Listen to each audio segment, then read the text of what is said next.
Hi all, this is Kate, and today I want to talk about my well-loved decks. These are not my first decks by far. Of course, I had the RWS. This is not my original deck, but I do love it. This is probably right around the time of my first deck. It could be a little bit earlier. It dated from early to mid 1980s, and I had gifted it off. My family at one point did not appreciate me being a pagan or a tarotist or anything to do with the supernatural. I grew up Roman Catholic, but in the 80s I distanced myself from Catholicism and found myself really engaging in paganism, Wicca, witchcraft, and in particular Irish and Scottish mythology. And as I moved on, I always had a deck, but I kept it in hiding until the early 2000s when I said, hey, to my family, I'm a pagan, like it or leave it, this is who I am, this is who I want to be. I know my path because I have been for the last 15 years at that point. Some did not take it well, some took it well. Even after all these years, some still have difficulty with it. Some have taken kindred with it and, really root it and ground it. So some of these decks come from, early 2000s to mid to late 2000s. And I don't have my first deck that I got back that I kept out permanently. That was the Mythic Tarot. I had given it away right around 2005, 2006. And the reason why I gave it away, it just really felt like too much of a masculine deck for me. So I had gifted it off. And I really wish I didn't do that because it was an earlier edition. I might end up getting another one back just to complete my collection of much loved tarot decks, first tarot decks. But this one is all about well-worn decks that I love, decks that I have touched every single day for at least 15 years. There are times I might not have touched them in 6 months, but these were decks that I heavily used and heavily loved. And I just wanted to share what they look like, what the boxes look like. I'm not afraid that these decks are going to be ruined, that I'm not going to be able to sell them. I have enough of those decks in my collection not to worry about these. These are well-loved decks. The first deck that I want to talk about is my DruidCraft deck. This is the first deck that I kind of went, wow, this is my precious. And as you can see from the backs, they are well loved. And you probably noticed right away that yes, indeed, I did trim them. Actually, I did trim them last year when the edges were so frayed that I really did have to either ditch them or trim them. And they're not even by any means. They are actually all uneven, and you can see that if I lift them up. And my corner rounder did a butcher job on them, but I still love them. I still use them, and I can even, riffle shuffle them with no problem. I know that some people don't like the feel of that, but this deck is so special to me and so wonderful to me that I just had to keep them, and I do use them, and I still use them daily. In fact, earlier I was just sitting here shuffling them, and this deck probably means the most to me. At one point I did lose one card. It fell behind my dresser and I didn't know it. I was freaking out, and so I ended up getting a secondary backup deck, if you will. And by the time that I went to use it, I had decided at that point just to use it without that card. And just when I thought that all else is failed, I found the card, and it's still a complete deck. And this card really does resonate with me more so than the Mythic deck Tarot ever did, because this has a mix of masculine and feminine energy. And I did work with this deck for almost, I'm telling you, this deck is, I got this deck in early 2004. This was the first edition, by the way. I don't know what edition they're up to right now, but this is the first edition. And this is with the big, thick book. And I absolutely love and adore this book. I really kind of got a lot of my insight on tarot just from this book. If you can find it solely, separately, and you don't have the DruidCraft and you don't want it, there is a wealth of information in here that really is fantastic. And this book also got me interested in numerology and how each of the cards were divided up. It goes through aces, it goes through twos, it talks about, you know, numerology in a different way than I saw in any other deck. Because at this point, the decks that I would get, this is another well-loved deck. It's the Gothic Tarot of Vampires. You would get this little white book that came with it, and there's not a lot of information in here. Sometimes it's in multiple languages. This is also another well-loved deck. It's not as well-loved as my DruidCraft deck. I just want to caution you, this is not for beginners. This deck is still produced to this day. I still love this deck. It's really gorgeous. It gives you really insightful readings. It tells you, you know, things that you didn't necessarily want to know about your life, and it just does so in just a lovely way. The drawings are just absolutely gorgeous in this deck.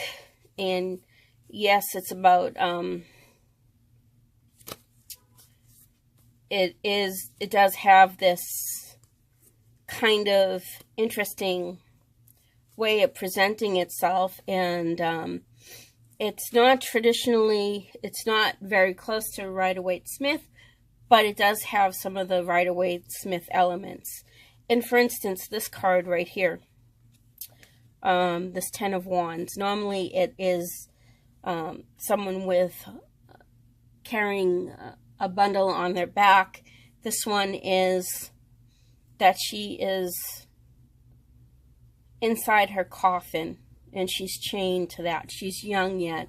She doesn't have the ability to go out on her own or trusted to do the things that she needs to do as a young vampire. And I kind of do like this analogy, and it's very, very, very good. This has helped me out of many dark places. I felt when I first got this deck, I was in a dark place in my life, and it would help me see the light. Another deck that I absolutely adore, and I have used it a lot, and you can tell by the box here, it's falling apart. I actually had to glue this together again, and it's just breaking apart. The top is gone, and it's been through just about everything that you can imagine. This is, I believe that this is the first edition because of the backs to it. It's the Secret Tarot. Now, I got this in, I thought I got this in balance of the Mythic Tarot, where the Mythic Tarot is a very masculine deck. This is very, very feminine. And I just really did love and adore this deck. It actually helped a woman that I was doing a tarot reading for break away from her abusive boyfriend. I'm not saying that the deck did, but being able to talk through the cards, helping her identify the abusive relationship she got out of it. And I just say this, it really was, and it was probably one of the last times I did readings to the general public, because it was that intense. It was back in the mid 2000s, and I used to bring my decks out with me to read for other people. That was the last time I did it. I don't think that I can do that anymore. It just, there's a lot of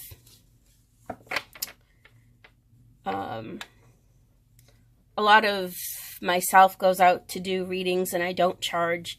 And when it became overwhelming, I stopped doing this. Let me just see what the date on this is. And this is what you get for the little white book. And yeah, this is the 2001 edition from Lo Scarabeo. So I got this probably around 2001, 2002. It was back when Borders had a really great tarot deck collection. And they used to keep it behind this little glass case. I love that glass case. I wish I had one of them. Another well-worn deck is my Decameron Tarot. And I'm probably not going to be able to show a lot of the decks, a lot of the fronts of the decks. Let me see if I can find ones that I can show you. Maybe this one. This is Justice. This one's not bad. I can show you that. I can show you that one. So this is kind of cheeky. I used to do this. I used to read with this deck when I did write erotica, and it used to help me to get on track. And some of these I definitely cannot show you because they are very explicit. So if you want to see them,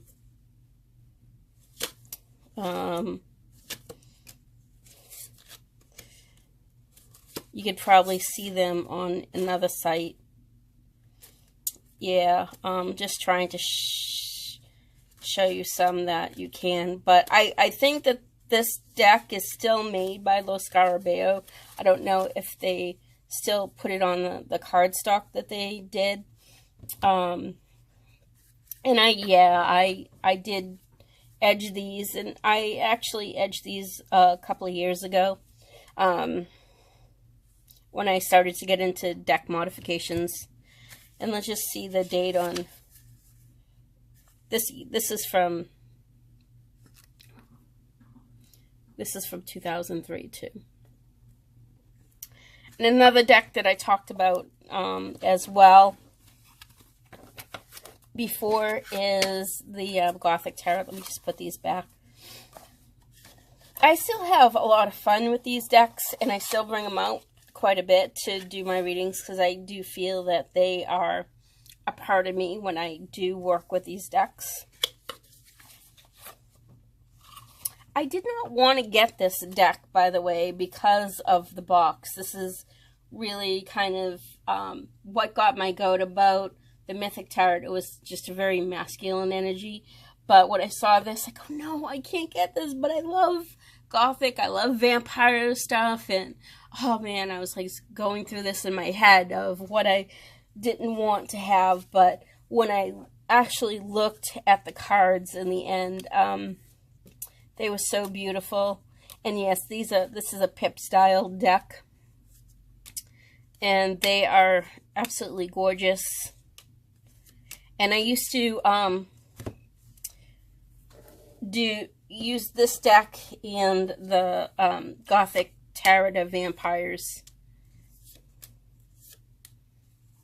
And I used to do them in combination with each other. And just wanted to show you this deck is actually a little bit bigger than a traditional deck. And the Gothic Tarot is still being published, and the book is very well worth getting. I can't tell you enough. I know I say that in every video that I show that deck to. I tell you about the book that goes along with it. You definitely should. And I actually only got the book last year. And also, guys, too, is they were so kind. Even though I bought this way back in the early 2000s, they did send me, for the price of shipping, a replacement card for the star card that accidentally got lost in one of my moves. So I just really wanted to get on and talk about well-loved decks. I see a lot of videos for new decks that we get, and we're so excited that sometimes we forget about our favorites. And going back to the DruidCraft deck, I still use this deck. If not on a daily basis, I take it out at least once a week and use it. It gives me my most trusted readings that I can get out of it. I do use this mostly for myself, but I will use it for people that I do care about. And it does give ridiculously accurate readings. And I just wanted to go through the card, and I wanted to talk about two cards in particular.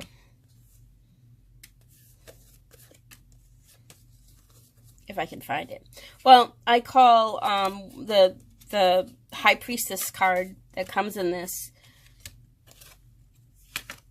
I call this "Shut up. You know the answer. I've given it to you time and time. It's not going to change. It's not going to change today.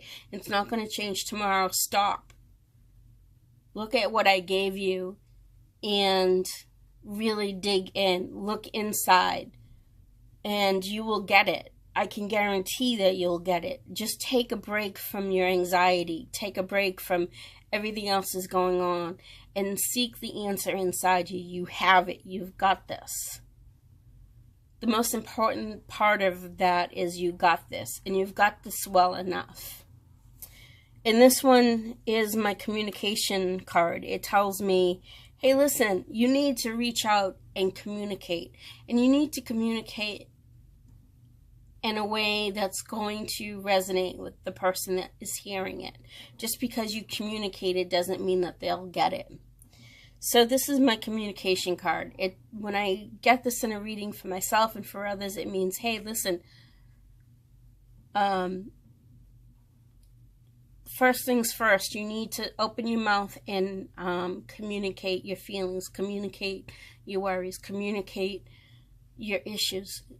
Open up. Start to open up, because you can't get what you want unless you start, and you need to start right now. And you have to do it in an intelligent way. You have to look inward. You have to look for those deep-rooted things. You can't just say, because I want it. That's not good enough. You need to say why you want it and why you need it and how you're going to get it. And this is a way to move forward. Even if I do a work-related thing, if I get this communication card, it usually means that I have to plan something, that I have to start somewhere and start looking at some of the basics. So for me, this is definitely a card where I can say, this is my communication card. You know, this is shut up and start looking inward. This one is you got this, you have the intention, you have the plan in place, and you are well on your way to mastering your emotions. And sometimes this just means me, because usually for a long time this card really represented me. I'd like to thank you very much for watching the video, and if you have any questions about any of the decks, please feel free to ask them below. And I'll link to these decks if they're all made. I think each one of them are still made. So thank you very much again for watching, and have a fantastic day.